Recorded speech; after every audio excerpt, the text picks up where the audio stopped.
Welcome back dito sa channel natin. Muli tayo nagbabalik dito sa One Ayala Grand Terminal.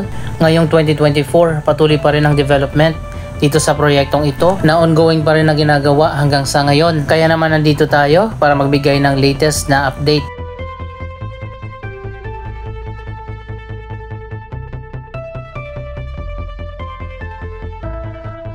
Ito pala yung bagong waiting shed na sakayan ng mga commuters ng EDSA Carousel papuntang northbound. Dito tayo dadaan sa Ayala Footbridge, patawid doon sa kabila.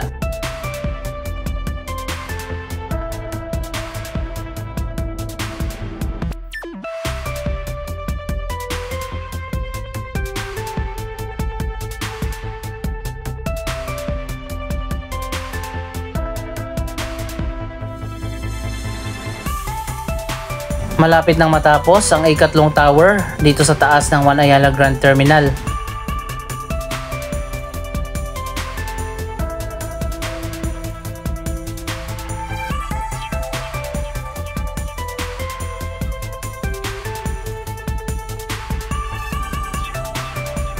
Ito na ngayon ang latest progress sa ginagawang rehabilitation ng Ayala Footbridge.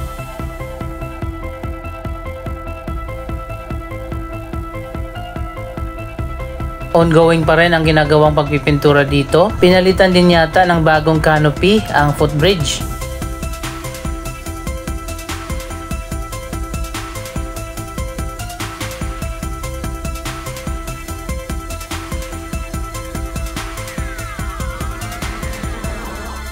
So ayan guys, hindi pa nga tapos ang rehabilitation na ginagawa dito.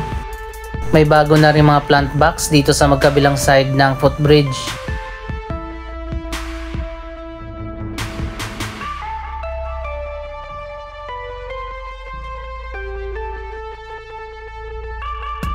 Kung titingnan natin dito sa taas, mas pinaganda at mas pinatibay yung gilid ng canopy. Ayan, makikita naman natin. Mas maganda na ito tingnan sa ngayon.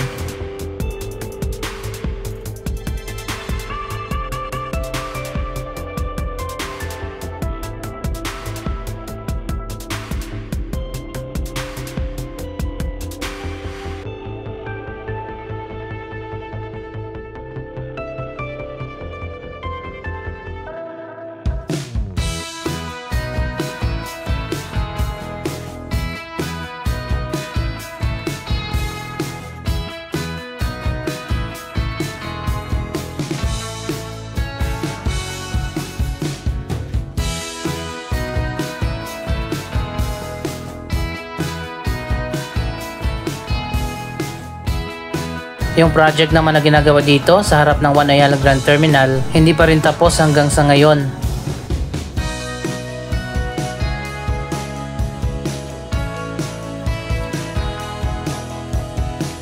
Dito sa kabila sa may Ayala Avenue, tapos na yung landscaping.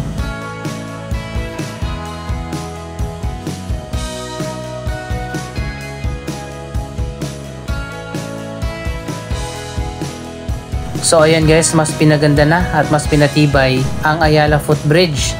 Abangan pa natin kapag natapos na ang rehabilitation na ginagawa dyan.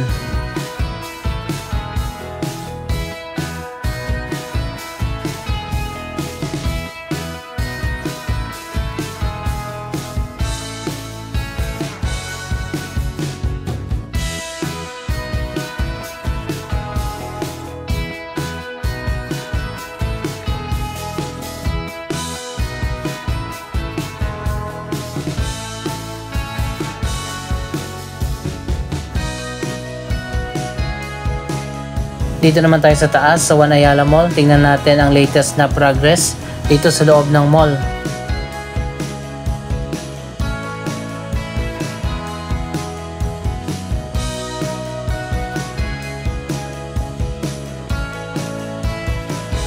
Mukhang mas marami ng mga bagong stores at mga restaurant ang nagbukas na dito sa One Ayala Mall, pati na doon sa taas.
So ayan guys, ito na ang latest dito sa One Ayala Mall. Binuksan na pala yung alfresco area.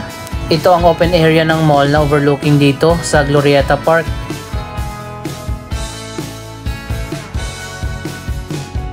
Wow, ang lawak pala dito.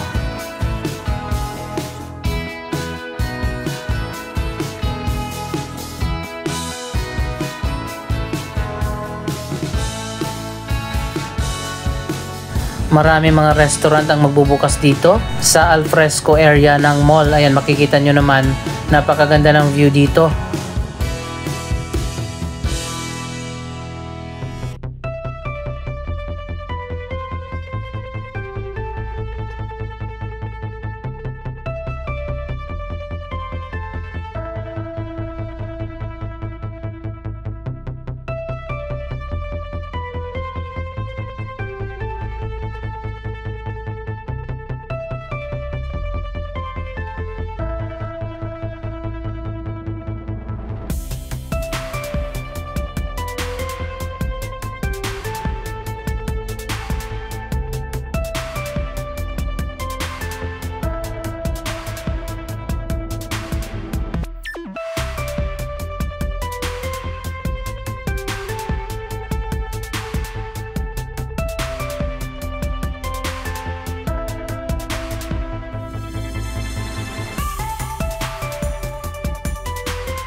Malawak pala talaga ang One Ayala Mall. May mga areas pa dito na sarado pa at ongoing pa na ginagawa.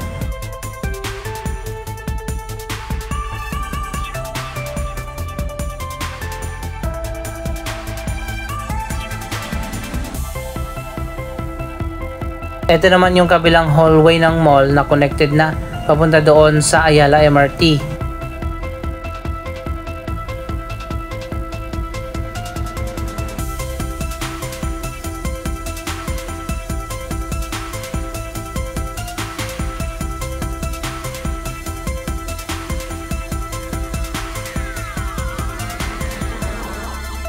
Last December, binuksan na nga itong bagong elevated walkway na nagko-connect sa One Ayala Mall at SM Makati. Dalawang floors ng SM Makati at One Ayala ang connected ng elevated na walkway.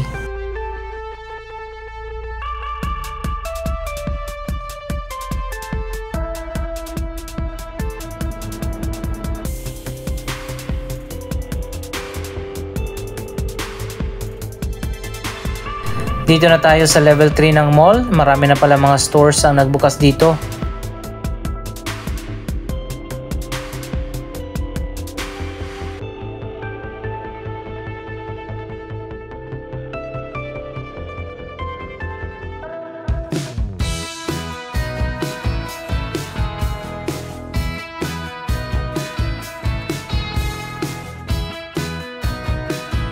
Katulad din doon sa level 2, may alfresco area din dito sa level 3. Siguro pati sa level 4 meron din.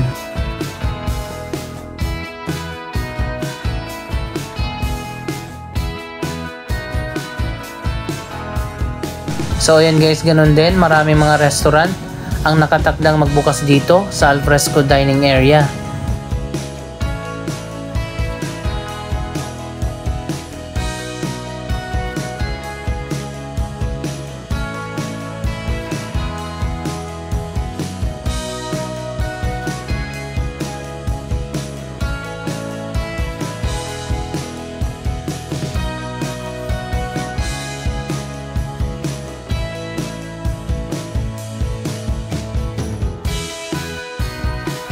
Pero mapapansin natin na medyo masikip yung level 3 na open area. Mas maluwag doon sa level 2.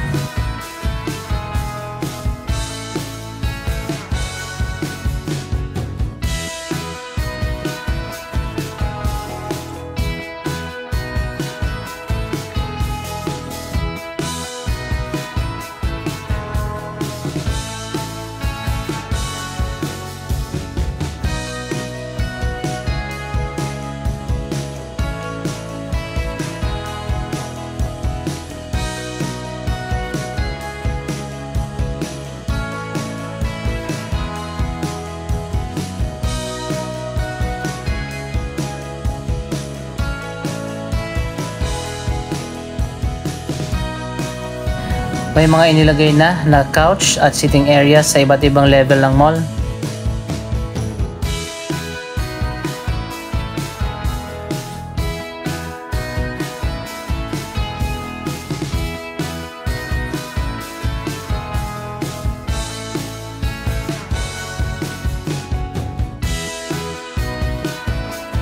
Majority pa rin dito sa loob ng mall ay sarado pa ang mga bagong stores at mga restaurant na magbubukas. Abangan pa natin yan sa mga susunod na buwan.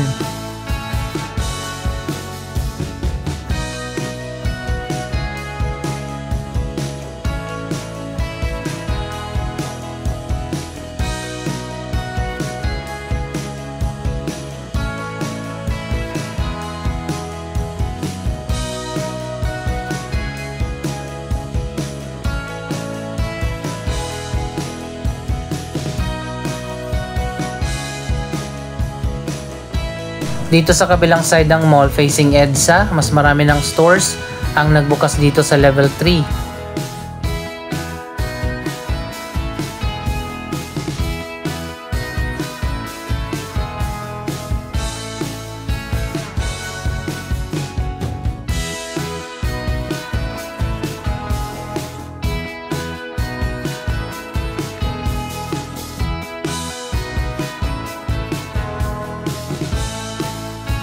Bukas na pala yung DJI dito at iba pa mga gadget stores.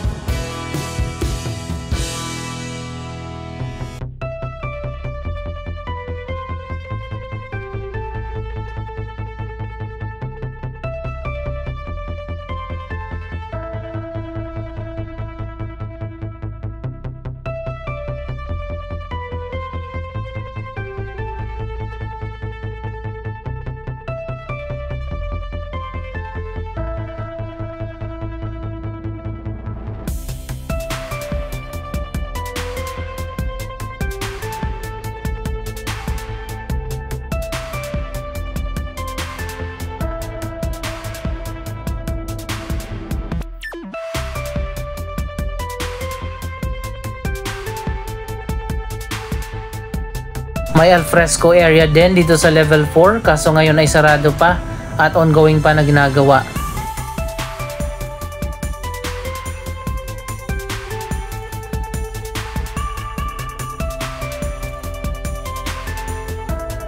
May level 5 pa pala ang One Ayala Mall, nandun naman ang Trade Hall. Andito na tayo sa labas ng mall, ito yung bagong elevated walkway na nagdudugtong sa SM Makati at One Ayala. Ang Seda Hotel naman, isang Ayala-owned hotel brand, ay malapit na rin matapos dito sa taas ng One Ayala Grand Terminal. So ayan guys yung pinuntahan natin kanina na mga alfresco dining area. Nasa 4 na level pala ang open area ng mall.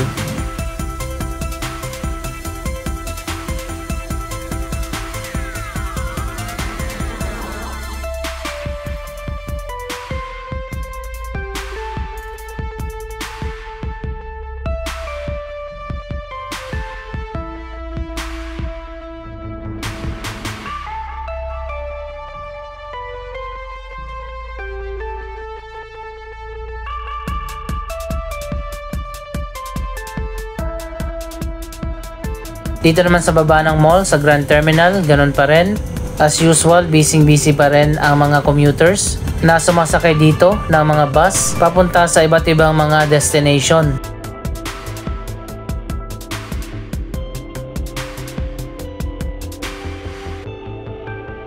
Hindi na pala tayo nakapunta doon sa lower ground level sa PUV Terminal.